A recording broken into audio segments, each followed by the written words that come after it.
ಕೊಂಬೆ ಇದು ಏನಿಲ್ಲ, ಈ ಕೊಂಬೆ ಇದರಲ್ಲಿ ಹಿಂಗಾರ ಬಿಟ್ಟಿದೆ ಚಿಕ್ಕ ಕೊಂಬೆಯಲ್ಲಿ. ವಾವ್. ಇನ್ನು ನಮಗೆ ಏನು ಗೊತ್ತಾ, ಇನ್ನು ನಮಗೆ ಖರ್ಜೂರದಲ್ಲಿ ಹೂ ಬಿಡುವ ಸಮಯ.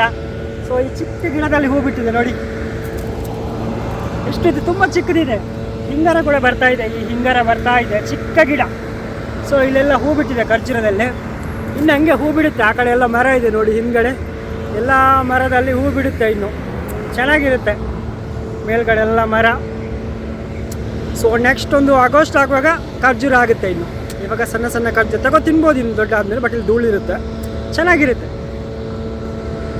ಇಲ್ಲಿ ನೋಡಿ, ಈ ಮರನೇ ಚಿಕ್ಕದಿದೆ, ಚಿಕ್ಕ ಚಿಕ್ಕ ಚಿಕ್ಕ ಏನು ಹೇಳ್ತಾರೆ ಇದಕ್ಕೆ, ಕೊಂಬೆ ಬರ್ತಾ ಇದೆ. ಆ ಕೊಂಬೆಯಲ್ಲಿ ಹೂ ಬಿಟ್ಟಿದೆ. ಎಷ್ಟು ನೋಡಿ, ಇಷ್ಟು ಚಿಕ್ಕ ಕೊಂಬೆ. ಇಲ್ಲಿ ನೋಡಿ, ಇದೊಂದು ಚಿಕ್ಕ ಕೊಂಬೆ, ಇದು ಏನಿಲ್ಲ, ಈ ಕೊಂಬೆ ಇದರಲ್ಲಿ ಹಿಂಗಾರ ಬಿಟ್ಟಿದೆ ಚಿಕ್ಕ ಕೊಂಬೆಯಲ್ಲಿ. ವಾವ್, ಸೂಪರ್ ನೋಡಿ, ಚಿಕ್ಕ ಚಿಕ್ಕ ಕೊಂಬೆಯಲ್ಲಿ ಹಿಂಗಾರ ಬಿಟ್ಟಿದೆ ಮಾರ ಖರ್ಜೂರದ್ದು. ಓಹೋ, ಎಷ್ಟು ಚೆನ್ನಾಗಿದೆ.